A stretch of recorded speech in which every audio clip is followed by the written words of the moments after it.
watching Fox Eastern Carolina. Right now, the all-new Fox Eastern Carolina News at 10. Hi. No comment. Do you want to speak for yourself, sir? Fox Eastern Carolina looks for answers from an alleged fake veteran. Good evening, I'm Valentina Wilson. And I'm Brian North. Welcome to Fox Eastern Carolina News at 10. The Richlands man who posed as a decorated veteran but allegedly lied about his service now has charges filed against him. He disrespected every soldier, Marine, Airman, Coast Guard, and sailor that ever went before us. Investigators are accusing 67-year-old Michael Hamilton of wearing a Marine colonel's uniform with medals that he did not earn. Fox Eastern Carolina News reporter Aisha Howard tried to track Hamilton down to get his side of the story. She's in our newsroom with the details. Aisha. Brian, we tried speaking with Mr. Hamilton tonight to give him the opportunity to defend himself or to at least tell us why he did what the federal agents are accusing him of doing. But he gave us the notorious no comment.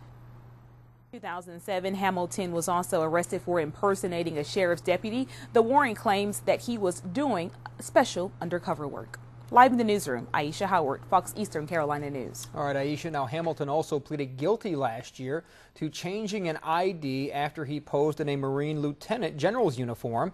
He's scheduled to appear in court next month.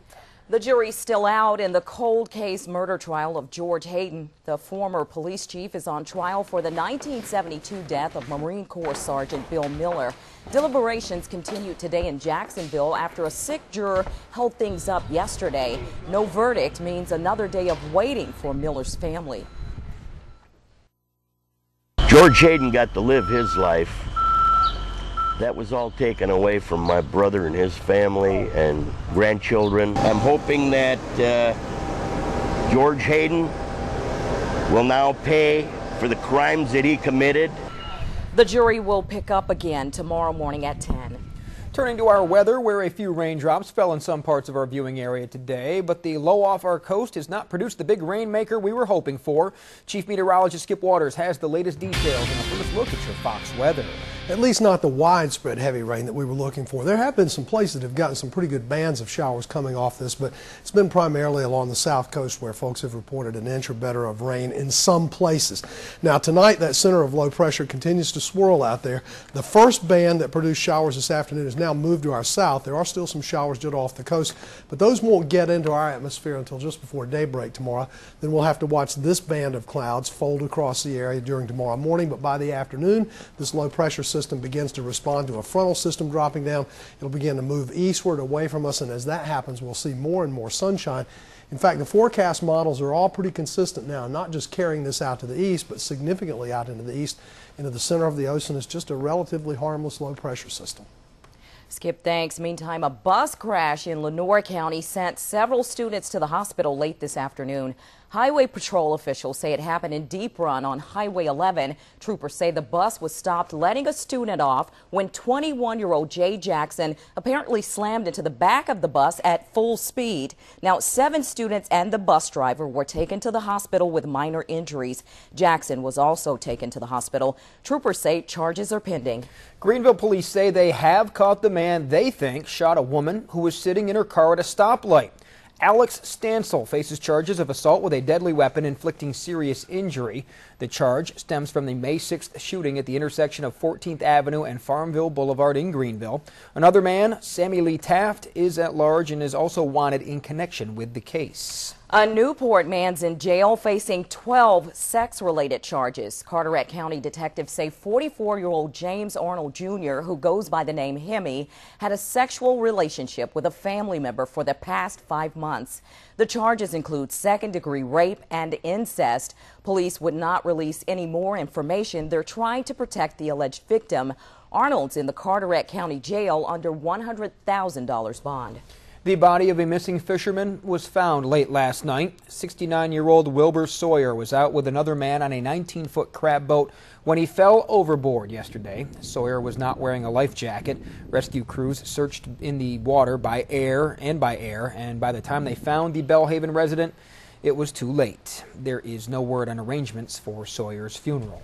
New developments in a story we first brought to you last night. The search is on for a missing mom last seen over the weekend. Authorities in Onslow County say they found the car of Yannicka Danielle Avila Lassiter. She was last seen around 9:30 Saturday night after leaving her job in Jacksonville. Fox Eastern Carolina's John Erickson is following the investigation and will have a full report coming up in just a bit. Yesterday, we brought you a story of a possible toxic dump in Jones County. Today, the state has ordered 2 companies to clean up the contaminated dirt in the next 30 days. Dozens of truckloads of dirt soaked with jet fuel were dumped on a farm a few miles west of Trenton. The state took samples of the dirt and water for testing. The contaminated dirt came from New River Air Station. The dirt was supposed to go to a permitted dump field near Rocky Mount. The state has ordered P&F Environmental and Osage of Virginia and the property owner to clean it up. I just don't think it's safe at all. You know, we get water from the wells and stuff sometimes, and you know, we can be feeding that to our kids and things, so I really don't think it's safe at all. Mike Cree with Osage of Virginia said he could not comment right now because he needs more time to discuss the case with the state. The State Ports Authority in Morehead City faces a $2,700 fine for a hazardous spill back in January. It happened when a forklift operator punctured containers of PETN, that's a highly explosive material that shut the port down. The NC Department of Labor has now cited the Ports Authority for one serious violation of the Occupational Safety and Health Act. The Ports Authority has 15 working days to challenge the fine or pay the penalty. A bill making its way through the General Assembly calls for harsher punishments in animal abuse cases.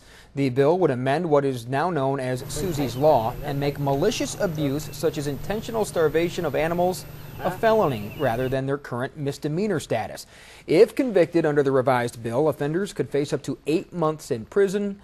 The bill is set to go to committee. State lawmakers are also working on a bill that would prevent kids with disabilities from getting spanked at school. Right now, 90 of the 115 public school systems in the state already ban or don't practice corporal punishment. Under the bill being discussed, parents of students with disabilities could request in writing that their child not be punished that way. Other state efforts to ban or restrict such punishment have failed since 2007. Lunch is about to get more expensive for students in one local county. According to the Kinston Free Press, Greene County schools are raising lunch prices.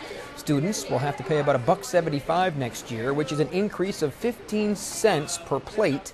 School officials say the increase will generate an extra $13,000. A new bill approved by federal lawmakers would bring more cash to Camp Lejeune. The House Armed Services Committee signed off on the 2011 Defense Authorization Bill.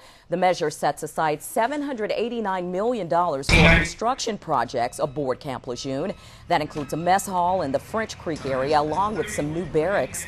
Fort Bragg would get more than $310 million. Marine Corps Air Station Cherry Point would receive almost $66 million. The bill also provides a nearly 2% military pay raise. Several communities in our viewing area are working hard to make sure their public swimming pools don't go down the drain. Swimming season officially starts June 5th in Pitt County, so pools are empty for now. And before kids and adults can jump in, community pools must undergo an inspection. Part of each inspection deals with installing a safer, specially designed drain cover. Parks and Rec Aquatic Supervisors Mike Godwin says they don't come cheap. Each one costs about $2,000. It is very expensive, and it's not normal, I would say, but for something that's so specialized, I think it's probably priced about right. Godwin says his staff is ahead of schedule and is just waiting for the inspections. Didn't get as much rain as some people had hoped for. A general rain across the area we didn't get. There was a swath right along the coast, pretty much as we had forecasted, had some places that got an inch or better, and there's still the potential for showers right along the coast, though a generally improving forecast over the next couple of days. Sounds good, Skip. Well, still ahead on Fox Eastern Carolina News, Top Kill is top priority for stopping the oil damage in the Gulf, and this time you'll have a chance to see the so-called solution in action. And it's an issue that has military members on both sides of the fence, but hear how a repeal of Don't Ask, Don't Tell is on a fast track in Washington. Up in